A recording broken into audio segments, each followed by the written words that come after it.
ನಮಸ್ತೆ, welcome to ಕುಸ್ಮಾಸ್ kitchen. ಇವತ್ತು ನಾನು ಮಾಡುತ್ತಿರುವುದು ದೋಸೆ ಹಿಟ್ಟು.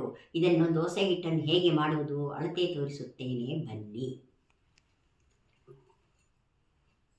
ಒಂದು ಗ್ಲಾಸನ್ನು ತೆಗೆದುಕೊಂಡು ಅದರಲ್ಲಿ ಅರ್ಧ ಮೆಂತ್ಯ, 4 ಗ್ಲಾಸ್ ಅಕ್ಕಿ, 2 ಚಮಚ ತೊಗರಿಬೇಳೆ, 2 ಚಮಚ ಉದ್ದಿನಬೇಳೆ, ಇದನ್ನು 4 ಗಂಟೆಗಳ ಕಾಲ ಚೆನ್ನಾಗಿ ತೊಳೆದು ನೆನೆಸಿಡಬೇಕು.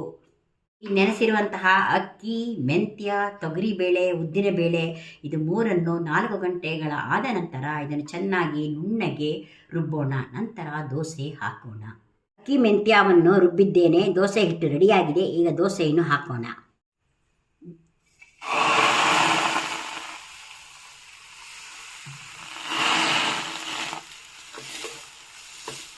ಸ್ವಲ್ಪ ಎಣ್ಣೆ ಹಾಕೋಣ. ಈಗ ದೋಸೆ ಆಗಿದೆ, ನೋಡೋಣ. ಈಗ ದೋಸೆಯನ್ನು ತೆಗೆಯೋಣ.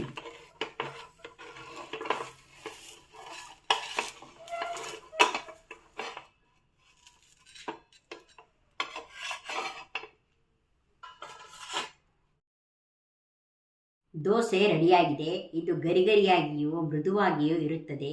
ಮಾಡುವುದು ಸುಲಭ. ಮಾಡಿ ನೋಡಿ, ತಿಂದು ಸವಿಯಿರಿ.